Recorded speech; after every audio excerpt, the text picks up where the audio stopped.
Hello friends. So today we have another great author in post-colonial writings, that is Gayatri Spivak. And you have heard of her, very familiar with her name. She is a great, we must say an eminent scholar. She herself says that she is a Bengali exile. Most of her time she was living in America and she had her research in America. She also speaks about her as hyphenated American, hybrid researcher. Well, what does it mean? Hybrid researcher, hyphenated American. Yes. She is from she is the daughter of a solidly metropolitan middle class parents in Bengali, so to say. She is a hybrid, a passionate, hers is the passionate voice in support of the subaltern around the world and across the world. Understand that? And her style is very, what we must say is that very challenging. What we call, people describe her style as opaque style. Opaque. Opposite of transparent. If you read Goldsmith, for example, it is transparent style. But in this case, it is opaque. Means it is addressed to, intellectuals like you. That's why. Not for newspaper style. That's why it is opaque. Understand? She is a third world woman, and she herself says she is a subaltern. Although you cannot include her in that group of subaltern women. She is not a subaltern woman, you cannot say. Although she is speaking for that, you can say. Isn't it? She is very active in YouTube. Very active. She is a net professor. Just you take YouTube and Spivak. See that? The address line, you write Spivak, then you will get her lectures and her ideas, her philosophy and all those things. You can listen for yourself. That's a great thing. Yeah. You have got, for example, words like Spivak'ian, like we say Shakespearean. Yes. Very few others you get adjectives like that. Shakespearean, Baconian, so Bacon, from Bacon, yes. And that is Spivakism, like communism or Marxism. Look at that. What is Marxism? So this is Spivakism. What is Spivakism? Spivakism is a passionate cry, a battle cry, you can say, for the upliftment of, of the subaltern around the world. So that's about the author. This is from post-colonial reason. Yes, this is from post-colonial reason, isn't it? I have written here from a critique of post-colonial reason, not critique of post-colonial reason. Can the subaltern speak? By Gayatri Spivak. Now, can the subaltern speak? This is a rhetorical question. Like Kant said, what can I know? Yes. According to Kant, you cannot know anything. Knowing. See that? Or you can say in the biblical question, am I the keeper of my brother? The cosmic question. Am I the keeper of my brother? So like that, this is, can the subaltern speak? So, as I told you, it is an outrageous and blunt attack on the first world, attitude of the first world. What is the attitude of the first world? Represented by such intellectuals like Foucault and Gilles Deleuze. See that? Such people. What do they say? They say that the third world people, European, Eurocentric people, you can say. Not these two especially, but Eurocentrism. The idea of Eurocentrism is that we are the first world and the others are the third world. And where is the second world? We don't know. Even in theology, you have got a second world. You have got heaven, purgatory, and hell. But in this, you have only first world and third world. There is no second world. Right? So she is against that. And she says that the European intellectuals, they always consider the third world people as the other, capital O. Capital O, other. Third world is other. See that? Otherness. See the otherness of the colonized or the third world people. Otherness. She is vehemently against this use. Or what we say, alienation. Alienation, yes. Or alterity. Alterity. A-L-T, alterity. Means otherness. Otherness. Listen, altruism, altruism. Altruism means, what is altruism? Altruism means charity. That means you are doing some good things for others. Good Samaritan. Altruistic, yes. So the other. Understand that? This is a brutal dissection of the European attitude. Of the European attitude, yes. She is against alliance politics. She is against all the epistemological violence. Or we can say episteme means knowledge. Episteme. Research and knowledge. According to her, knowledge is not innocent.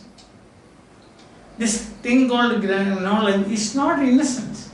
Then what is it? It is loaded with the ideas of otherness. Ideas of otherness. Always to keep you under subjection. It is directly or indirectly, and indirectly we can say, it's a kind of hegemonic enterprise. That European knowledge, research and knowledge, R&K, R&K, research and development, R&D. This is R&K for the Europeans. This is soaked in hegemonic tendencies. Yes, hegemonic tendencies. So she's passionately speaking against this attitude of the Europeans, European intellectuals. European intellectuals, she calls them the absent intellectual. Understand? The absent representative. Absent representative. They romanticize the subaltern, saying that, oh, they know they can speak for themselves. Who is there to listen to them? So they cannot speak. Understand? And also, it is loaded with essentialism. Essentialism, these times we will further develop, further we will explain this for the time being.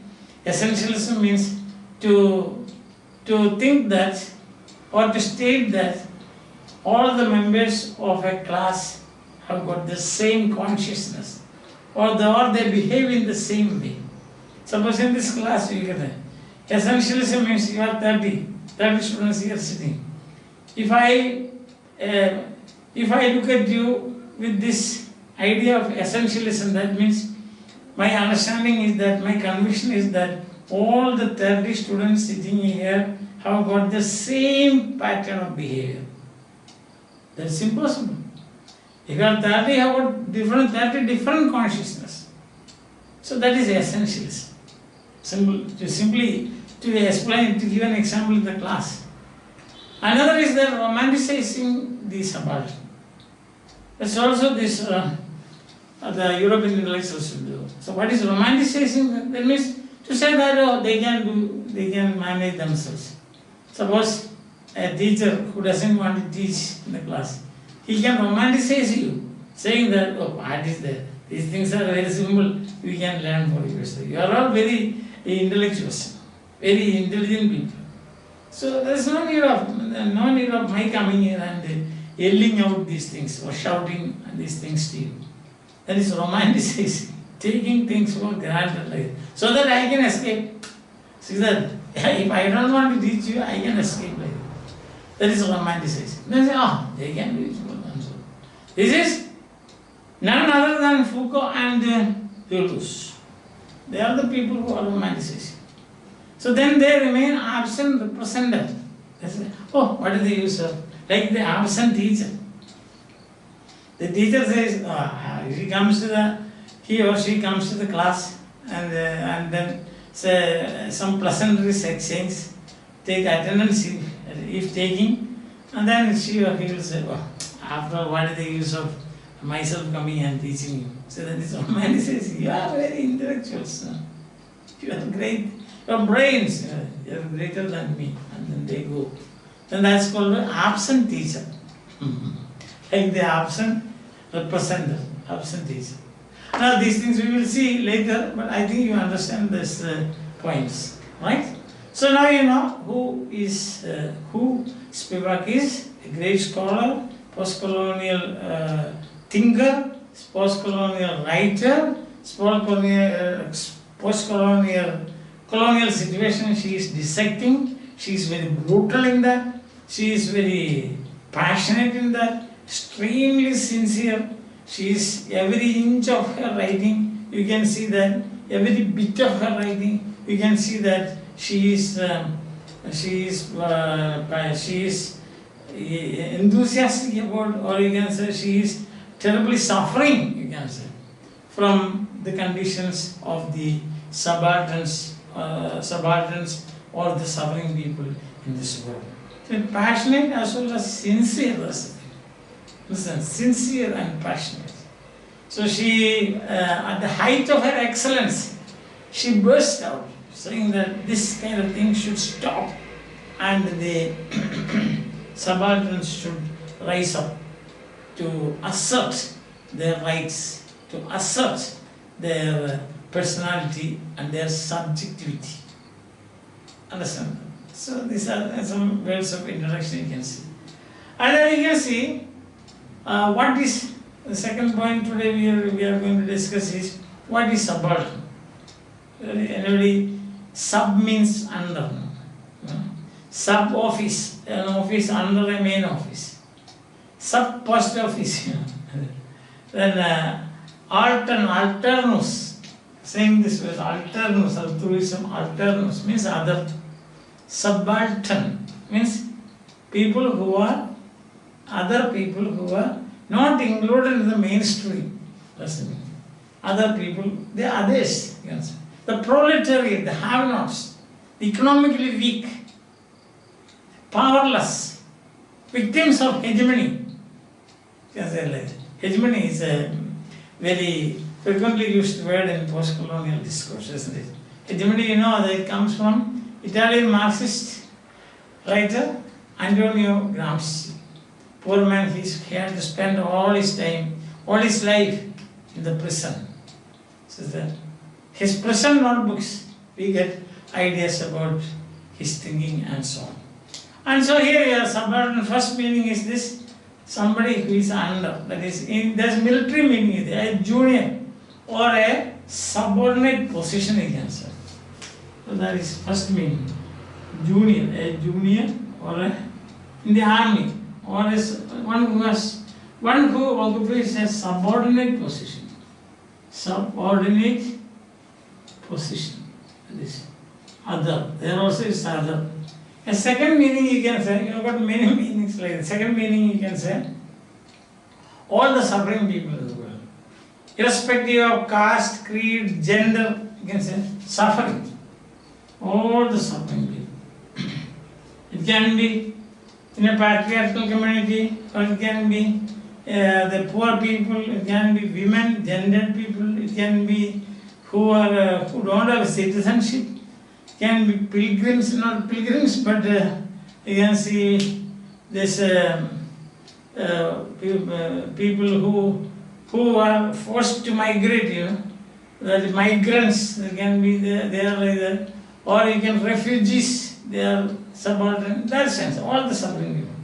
And the third is Antonio Gramsci's definition, unorganized mass of people. Mass of people. Unorganized mass of people. Economics is not a determinant factor there, it seems. Antonio Gramsci's, that is third. Then the fourth one is disenfranchised people. Disenfranchised means those who don't have the power to vote, those who don't have the right to vote. Disenfranchised. In some countries it is like that, certain migrant people, they cannot vote, or refugees cannot vote, and so on. So in that case, according to Marx, it's a space of difference. Marx says it is a space of difference. A space of difference means that is especially economic. Have-nots. That is a space of difference. Space of difference means economically dispossessed people. They don't have they don't own the forces of production. That's the thing. They are just laborers working. During the time of pharaohs of Egypt, all the slaves are subaltern. The Egyptians once believed that they are born just for serving their pharaoh. They live for their pharaoh and they die for their pharaoh. So such people, understand, economically dispossessed people. They are nothing. Or in the colonial context, you can say they are the colonized. All the colonized people, all the colonized people. So we were in that way, all the Indians were once subalterns. 1947, before that, all those people. Sometimes just they will say, no, the people. The seventh meaning is, just if you say the people means, why the people as if the others are not people? No, people means common people. Third rate people. So listen, we look at you look down upon them. So that is it. Or we can say, if you take the caste system, we can say Brahmins, then Kshatriyas, then Vaishyas and Shudras. So probably for them, the Vaishyas and Shudras were subalterns. Vaishyas are not subalterns, you cannot, because they are rich people, they are very business people. Understand? All that. Now, another meaning is, there are similarity, overlapping meanings also. It means all those under the hegemony, all those under the hegemonic power of anyone. It can be state, it can be religion, or it can be caste politics, or it can be groupism or class and things like that. Anybody who is under the hegemonic umbrella. If you are under the hegemonic umbrella, then you can be subaltern. Suppose I am a dictator and you are all my slaves. It's not like that. Suppose.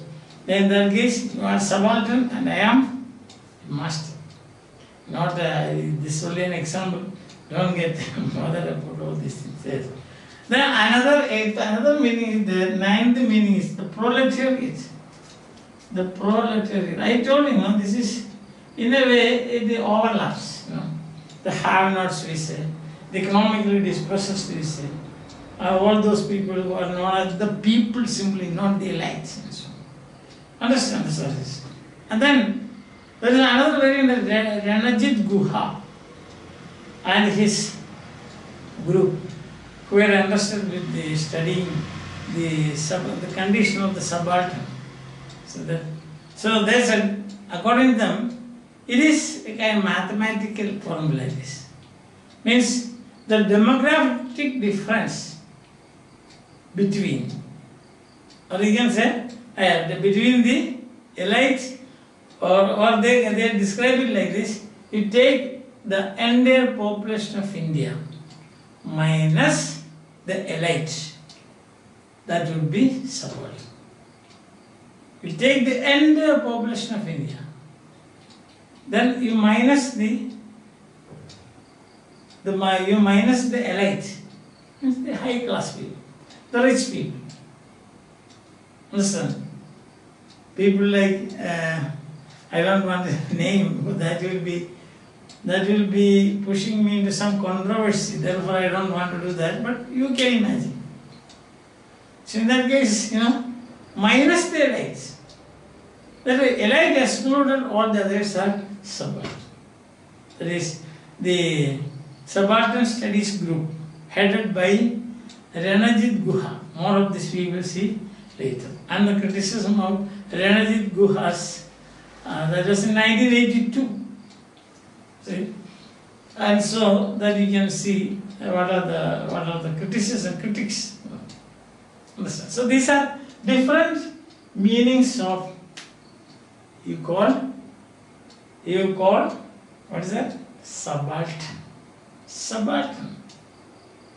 Subalterns we can say. So anyhow, whatever you can bring them under any title, but you will find there is one thing is common, that is they are economically poor, they are suffering people, and they don't have a subjectivity. They have practically lost an identity. Such people, they are subaltern. So 2 points we have seen today. First one is Spivak. Spivak'ian. This is a Spivak'ian cry, you can say. Can the subaltern speak? Is a rhetorical question, but it is a passionate Spivak'ian cry. A passionate Spivak'ian battle cry for the upliftment or including, a cry for including the so-called others into the mainstream. There's nothing like marginalized in the view of Spivak. And then what you read is Spivak'S. The essay is the stuff that you are going to read is in can the subaltern speak is a Spivak'ian cry, a battle cry you can say, passionate battle cry. And what you are going to read, what you are going to analyze is Spivak'S. That's all. Now what are the points on which she is attacking the West? What is the springboard? See, what is the launching pad from which she is attacking that? What is her platform? Well, the first is the epistemic violence. Epistemic violence. Violence committed by the West. Or you can say epistemic terrorism. To be a bit more sharp, we can say. The epistemic violence, epistemic terrorism. What is this epistemic terrorism? And the Eurocentric attitude that all those who are non-Europeans, they are subaltern. They have no subjectivity. They are the shadow of the self. They have no selfhood. That's the thing. This is one point. No selfhood. Selfhood. Identity. And they are the self-shadow. Self-shadow. That's the thing. This is time and again. The European intellectuals, they repeatedly say, and they confirm this idea, that they are the first world people, they are the masters, they are the self, only they have the selfhood, identity, and the others are the self-shadow. Alienation, otherness, alterity. They establish this fact, not just casual talk, but by research, by research, RNK I told you, by research and knowledge, and also through the so-called, we can say, very progressive philosophies like Foucault and Gilles Deleuze. The European intellectuals are complicit in the creation of the other as the subaltern, constituting the other as the subaltern. That is epistemic violence. The European intellectuals are complicit in constituting the other as the subaltern or as the shadow of the self, and self is Europeans. Understand? Did you get that idea? Right? Yes. So what happens is that, whenever they speak of the third world countries, they will say they have no subjectivity, they are only shadows. And to disprove this, she takes strategies. Spivak, she is taking strategies like, or she is taking the help of post-structuralism, post-structuralist ideas of the self and deconstructive strategies she is applying in her post-colonial theories. So after, you can say, Homike Baba, that is in our syllabus, she is the greatest post-colonial theorist. But Homike Baba said the same thing.